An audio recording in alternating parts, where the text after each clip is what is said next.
आपका स्वागत है। आप ये मशीन देख सकते हैं, ये मैंने यहाँ पे बना के रखा हुआ हूँ। जब ये टच होता है तभी ये लाइट जलता है। और इसको मैंने बाइक के आगे और पीछे दोनों चक्कर में लगाया था। और आप वीडियो तो देख लिए किस तरह काम कर रहा था। चलिए इसको बनाना सीखते हैं।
तो आप देख सकते हैं कि मशीन यहाँ पे लगा हुआ है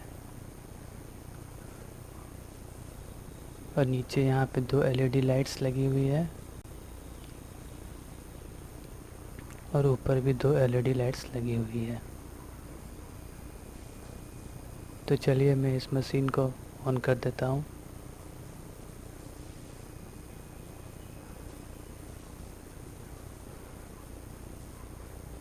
तो ये मशीन तभी काम करता है जब बाइक चलेगी, तभी ये ऑन होता है। अगर बाइक रुक जाएगी तो ये ऑटोमेटिक लाइट्स ऑफ हो जाता है, जिससे हम लोगों को खुद से बार बार स्विच को ऑन ऑफ नहीं करना पड़ता।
वीडियो आपको कैसा लगा कमेंट सेक्शन में ज़रूर बताएं, और इसी तरह इंटरेस्टिंग वीडियो देखने के लिए क्रिएटिव टेक को ज़रूर सब्सक्राइब कर लें। Thank you.